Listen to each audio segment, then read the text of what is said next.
Let's get the draft onto the main screen then. Wait, hold on. I'm still seeing a countdown. Did you click the most recent link I gave you? They're on map bans right now. Oh, they're on map bans. Oh, okay. Excellent. Cool. So let's head on over to the map bans. Let's take a look at what everybody's going to be picking and banning. So what do you think, like, if you were going into this tournament and you knew that it was a best of one, which maps are you trying to get rid of, Sham2? Oh my god, I would get rid of Blackheart's Bay like they did immediately. Mm-hmm. You don't want to have that opportunity where you lose a little bit of that early game or a little bit of that mid game and all of a sudden your opponents just spiral down into PvE mode and they just have constant mercenary camps and Blackhearts coming at you. So yeah, Blackheart's Bay is a good one. I would try to avoid going into the mines and just get rid of some of that. Actually, an interesting ban. HD Games trying to ban out Sky Temple. Maybe they just feel uncomfortable on a more mobile map, just a larger map that you need to kind of rotate on. And it also kind of forces Elysium to ban out the maps that people know that like nobody likes to play in competitive. So they're kind of forcing the other team to kind of give up some of their bans.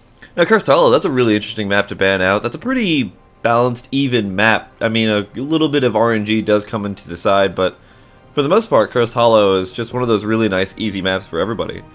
Garden of Terror also going out, which is... Yeah, I mean, maybe these guys want a quick game. Garden of Terror can be tough, though. Can be a tough map to play on because it's kind of slow and you have to make more careful decisions. But I love the.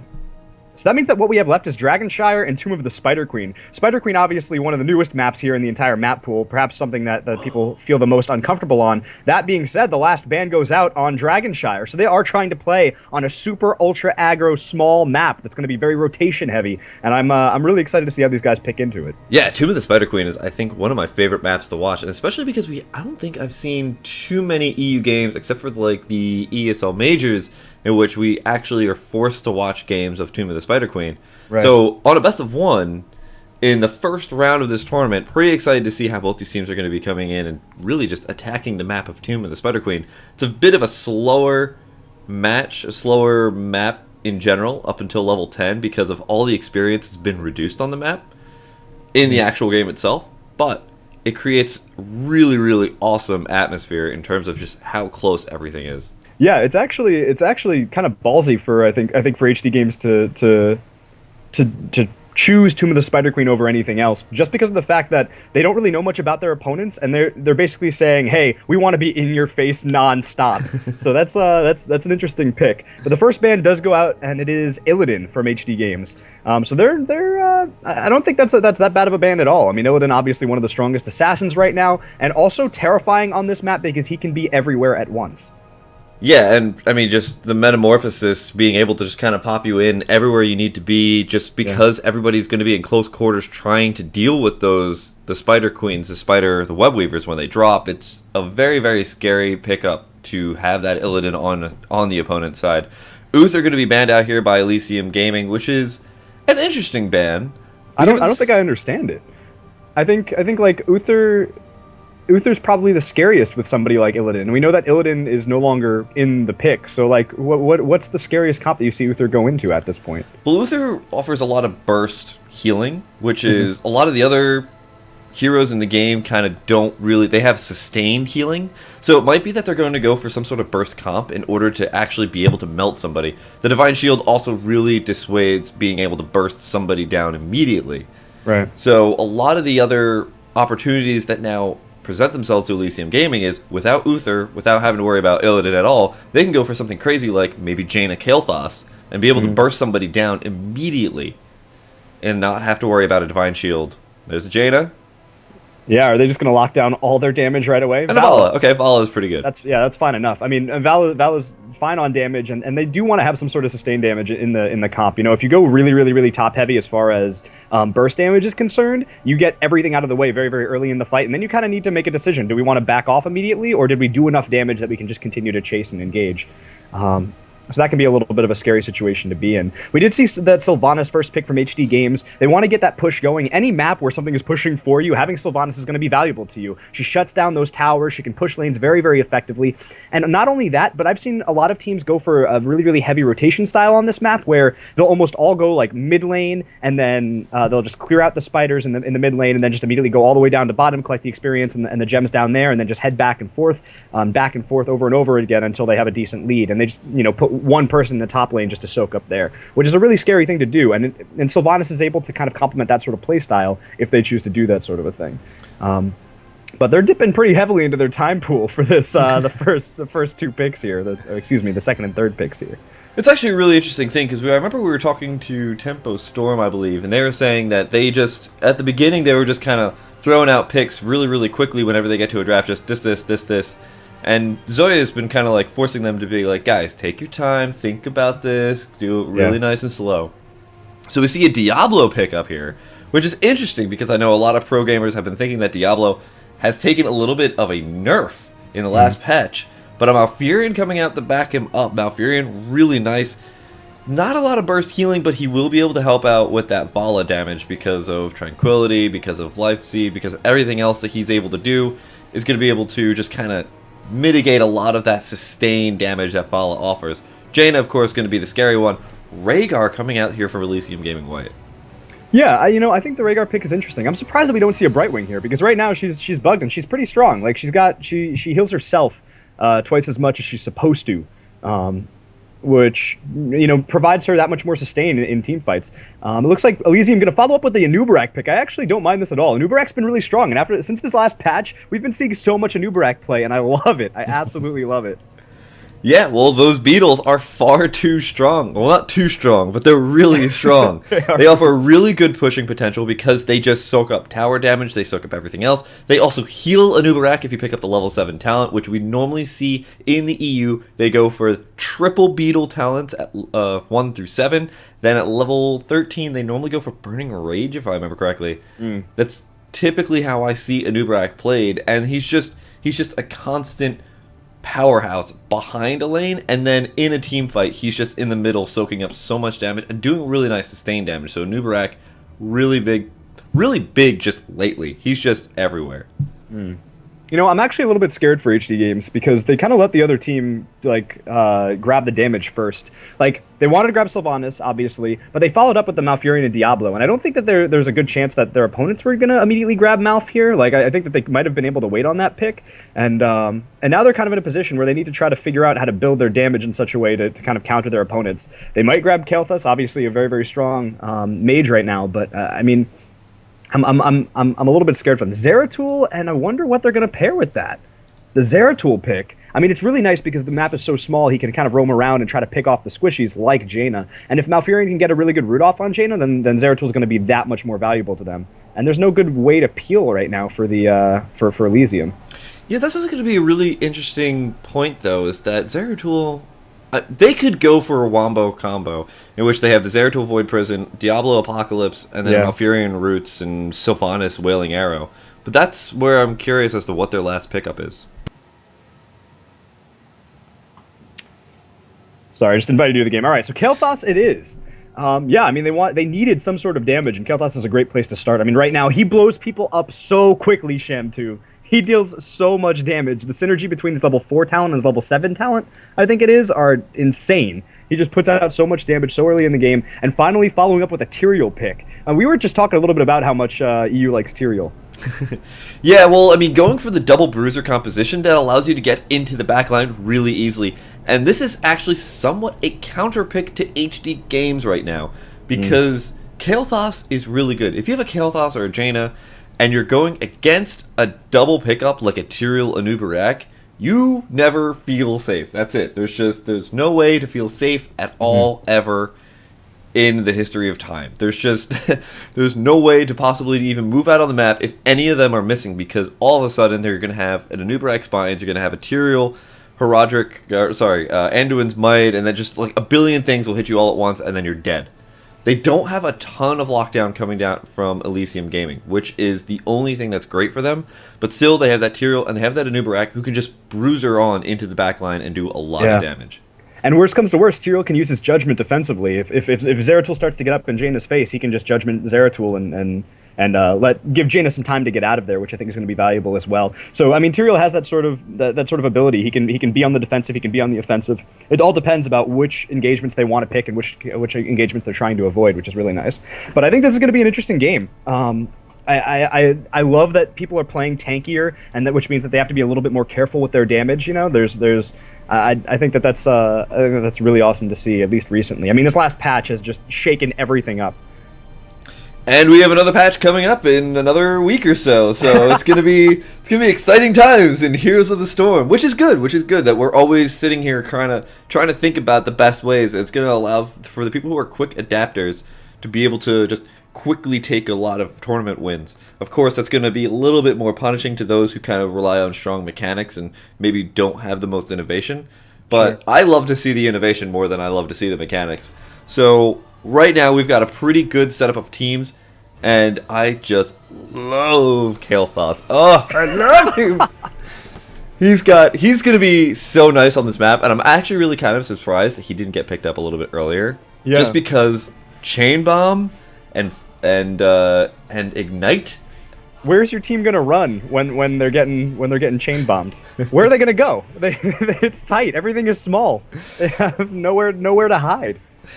Yeah, this is why everything's gonna be so scary. Just because you're gonna get a chain bomb on one person, and then all of a sudden everybody's gonna be dead.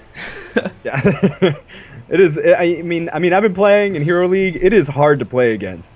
It is just difficult to play against. Like, I'm excited. So just a matter of moments, boys, before we get into this next game here, or this first game here, the first game of the day. Once again, Elysium Gaming White going up against HD Games. Now, HD Games, this is actually their first match in all of the all the Enter the Storm qualifier cups, I believe. Really?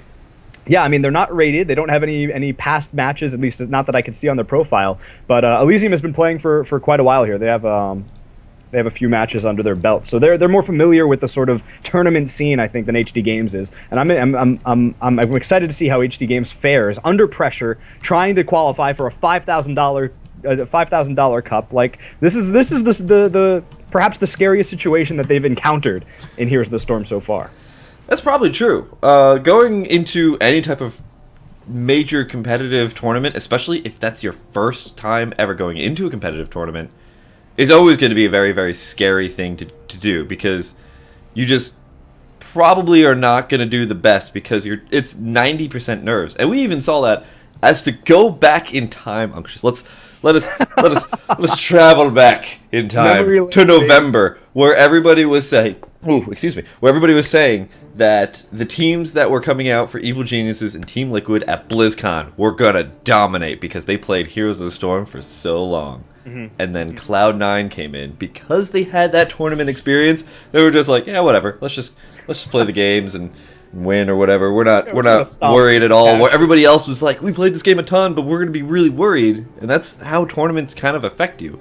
They really kind of bother your core. Not just your mind, not just your mechanics. They bother you just get so nervous. You know, and it's worth pointing out that HD Games actually their draft lineup, like it's a lot of high skill heroes. Yeah. Like they're like Kael'thas, you know, you need to your mechanics need to be on point. He has no real escape, so you need to be very, very aware of your positioning. Like they're very positioning heavy, especially with the fact that Tyrael is so scary and can break any back or any front line that they decide to put up. So positioning is going to be really, really important for them.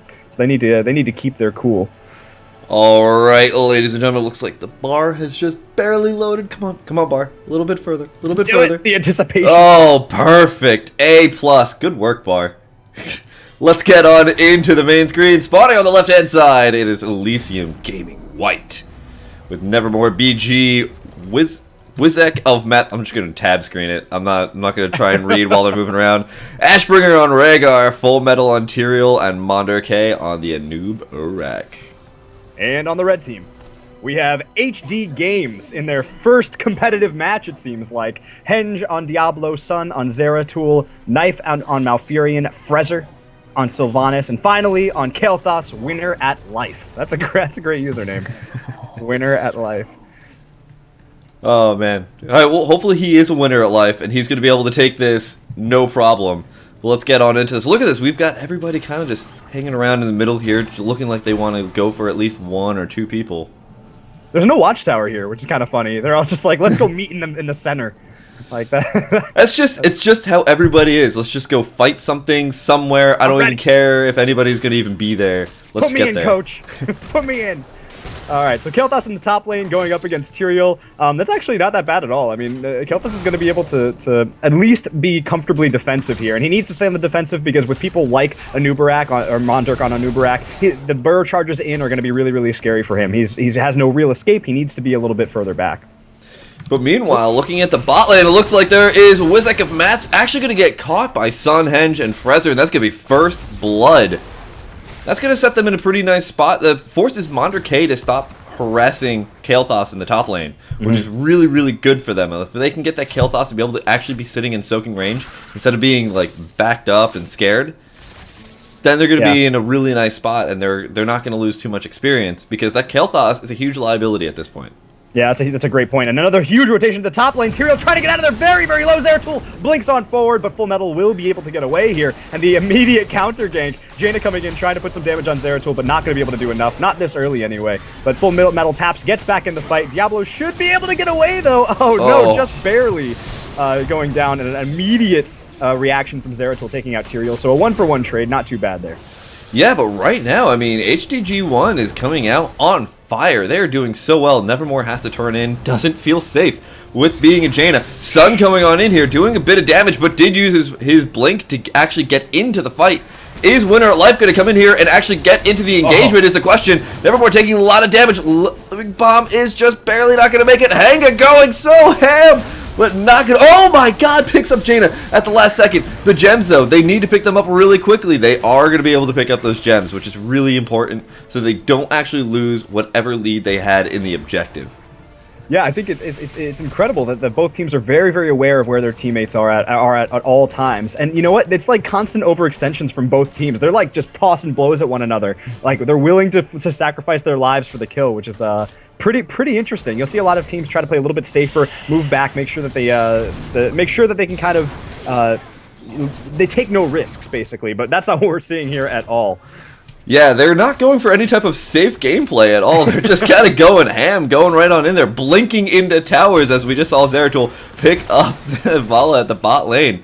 So they're playing really, really crazy, really aggressive, and it's very good. It's actually kind of working out pretty well for them so far. Taking a look at the talents so far, we don't really see too much going on here. We see Soulfeast going down for Diablo, and then Fire Devil. He's changed a bit, so I do want to take a look at a couple of his talents. And then Kael'thas picking up Mana Addict and also Netherwind instead of the Gathering Power at level 4. Now, I'm trying to remember, what's the hotkey for getting those talents up in the bottom of my That's screen? Control 1. I did that, and it's just not doing it. Oh, Ollie, you might have to update the new Ollie Observer. He did have to change everything after the last patch.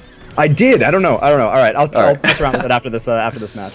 Vampiric Assault also coming down on the Vala as well, which is quite a different talent. We normally don't see many people picking up Vampiric Assault. Yeah, no, not at all. That's actually really strange. They're going for a very sustained heavy so far. They've also got Feral Heart on the Rhaegar, so it's a lot of just kind of getting talents that force them to not have to go back as much, which is going to be really useful, I think, later on when it comes into actually getting those web weavers on their side. They don't have to worry about going back, picking up the mana fountain and everything. They just stay with the web weavers constantly. Right, that's actually a really good point, because I was gonna mention that it didn't make much sense on like a smaller map where you can go back to tap easier, and when you do back, it takes like almost no time to get back in lane. But yeah, having that extra sustainability when you're on the full assault is definitely a really, really great thing to have. Oh my god. And Anubarak's got Regeneration and Underking. These are the weirdest builds I've seen yet. Yeah, what is going on? I love this. Dude, I mean, right now, that's the best thing to think about in this game right now. It's still new, the patch is fresh, people are trying things out, and there's nowhere else that people are willing to do that. No better place for that than the EU scene, man.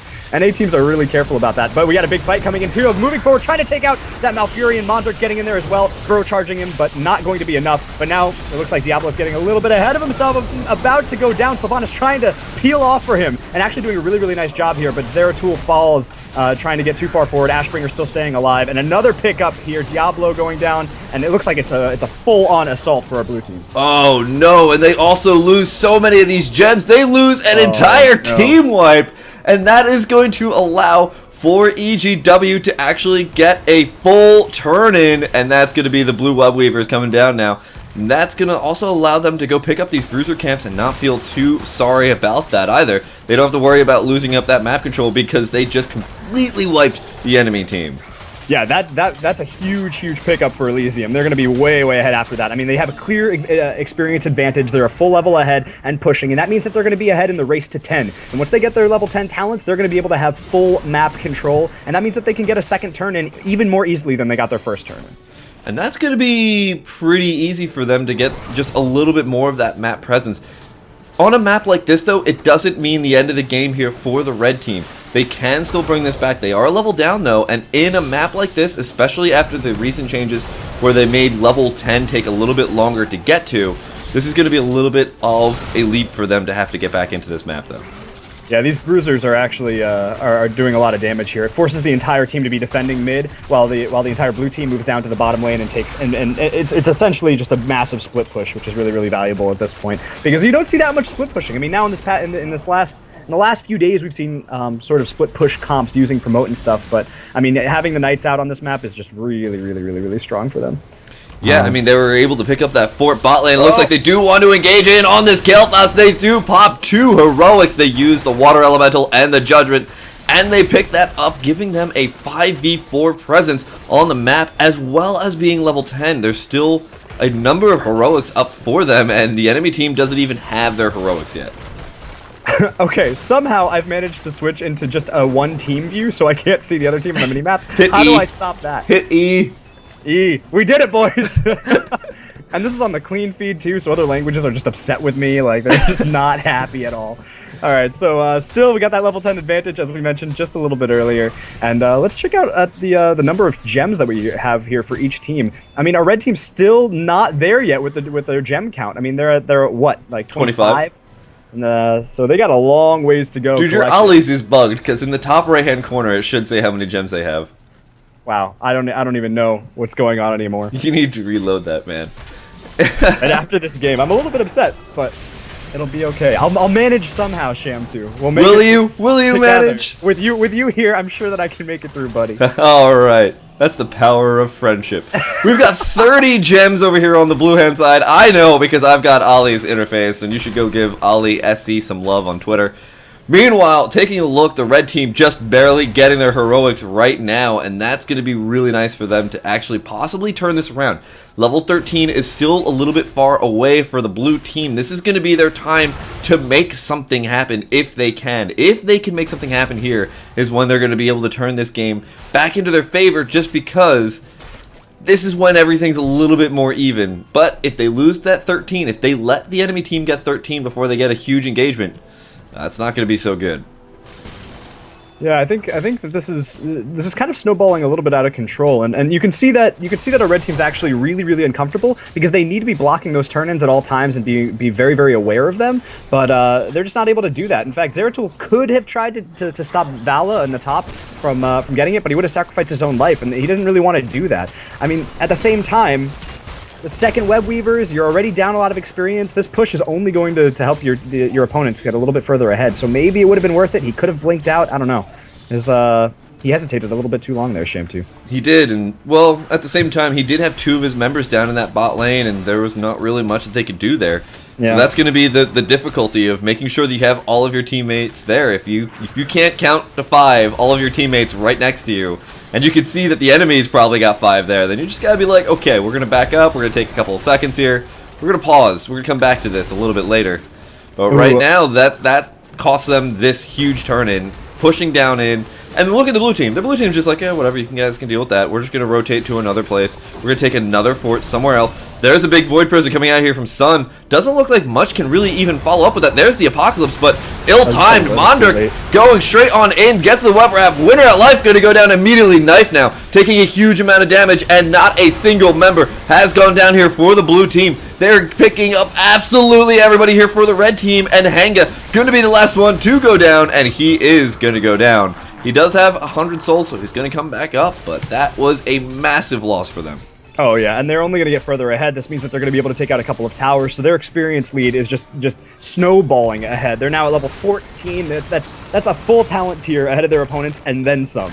So this is going to be a scary situation. In fact, they might be able to get this keep off this push. I mean, no, they're just going to back off. They know that that's going to be a weak point now for their enemies. That they're just going to need to continue. That they're going to be able to kind of pick at over and over and over again. Every time that their opponents get out of position, they can just send 1 or 2 members down there and finish off that keep. So they're in a good position, and they can get risky. Looks like they're thinking about taking the boss here. Yeah, they definitely can. That's 15 to 11 right now, Unctious. There is not much that the red team could do unless they get a couple of pickups. And that is why, look at how the blue team has been positioning themselves on the map. Have you mentioned or noticed any time when the blue team is not stacked up as 5? No, I mean, they've been really, really good about sticking together. I mean, ever since the, at least after that very, very initial phase, anytime there's been an idea of a team fight, all 5 members are immediately rotating in. They're just very, very aware of where their opponents are at all times. And being able to stay as 5, you don't allow your enemy team to get any pickups, any little, just small chances where they can get 1 or 2 members of your team and turn it into a 5v4. Now here's a huge Void Prison. There's no Apocalypse to follow this up. It's coming in. It's a little late. It is actually going to be able to hit up on the Rhaegar as well as the Tyrael. If they can knock out the Rhaegar before he gets the Ancestral, that's going to be huge. But it looks like that's not going to happen. Full Metal still going to be able to engage here. Going straight in on a Knife's Tranquility. Not enough to actually heal everybody back up. Winner at life trying to do something, but it's not going to work. He's going to get eliminated. It's 16 to 12, Unctious. They're going for the core. They're just going to go straight for it, and I think that they're going to be able to do it. There's, another 15 seconds at least before the enemy team is up, and there's the GG coming out. I mean, what dominant team fights. I mean, the team fights were kind of messy. They just felt so sloppy. So we went from this super aggro game, and that our blue team was just able to come out ahead in almost every time. Every trade that happened, they were coming out a little bit ahead, and finally won in almost every single team fight that we saw. Yeah, I guess every single team fight that we saw. So they're gonna move on. Now this is a single elimination best of 1 bracket until the finals. So, that it is. So we've got a lot to follow coming in after this. But Unctious, let's talk a little bit about that game. One thing that I really want to mention, and I was starting to mention it a little bit, but I do want to really kind of point it out. When you're ahead like that, sticking together as 5. The heck was that? Sticking together as 5 is probably one of the best things that you can do, where you just don't let your enemy team get any chance to really pick up 1 or 2 of your members. If you're splitting up, you don't really need to. You already have that lead. You already have the experience. Staying together like that was probably the smartest decision of that team. Yeah, the responsibility kind of becomes the other team to try to get that extra soak in. Like once you're ahead, you have that ability to have that full map presence and full map control, which is really nice. But we're going to be getting into another match in just a couple of seconds here. We're going to have to look at the bracket and see who's going to be ready to go. So are we going to hit a break real quick, Sham2? Yeah, we're going to hit a little bit of a break, and we're going to come right back and get on to that match. So stay tuned, ladies and gentlemen. We'll be right back.